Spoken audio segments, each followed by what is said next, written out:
இந்திய நாட்டு அரசியலில் ஒரு நட்சத்திரமாக இருந்து கொண்டு தமிழ்நாட்டு அரசியலில் இந்திய நாட்டு ஆளும் கட்சியினருக்கும் புதிய பழைய எதிர்கட்சியினர்களுக்கும் ஒரு சவாலாக இருந்து கொண்டு வாங்க 26ல பார்க்கலாம் அப்படின்னு தனக்கே உறுதியான அந்த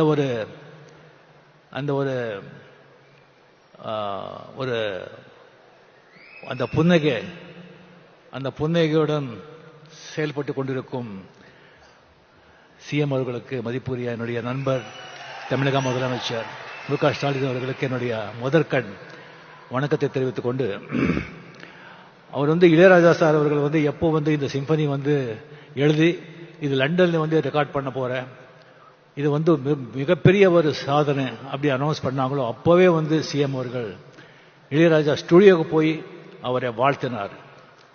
அது மட்டும் இல்ல, இந்த ரெக்கார்டிங் அவர் முடிச்சிட்டு வந்த பிறகு அவருக்கு ஏர்போர்ட்ல அரச மரியாதையுடன் வரவேற்று அவருக்கு பெரிய கௌரவம் செலுத்தணும் அப்படின்னு சொல்லி இந்த ஒரு மாபெரும் விழா, அந்த ஒரு எளிய பிரம்மாண்ட மனிதனுக்கு இந்த ஒரு பிரம்மாண்டமான ஒரு விழா நடத்தி இந்த மாதிரி அங்கே கம்பெனி வாசித்தவங்களே இங்கே அரசு செலவில் கொண்டு நம்ம கண்ணுக்கும் காதுக்கும் விருந்து அளித்திருக்காரு. அவருக்கு உங்க சார்பிலையும் என் சார்பிலையும் சிஎம் அவர்களுக்கு என்னுடைய மனமார்ந்த பாராட்டியும் நன்றிகளை தெரிவித்துக் கொள்கிறேன். அன்பு தம்பி டெபுட்டி சிஎம் உதய அவர்களே, சுவாமிநாதன் அவர்களே, சீஃப் செக்ரட்டரி அவர்களே, என்னுடைய கலையுக அண்ணா கமல்ஹாசன் அவர்களே, நான் அதிசய மனிதர்களை நான் புராணத்தில் படிச்சிருக்கேன், இதிகாசத்தில் படிச்சிருக்கேன். நான் கண்ணாலே பார்த்த அதிசய மனிதர் இளையராஜா அவர்கள். இளையராஜா அவர்களே, இங்க வந்திருக்கும் அரசியல் நண்பர்களே, பெரியவர்களே, தாய்மார்களே, பிரஸ் மீடியா நண்பர்களே, என்னை வாழ வைக்கும் தேவான தமிழக மக்களே,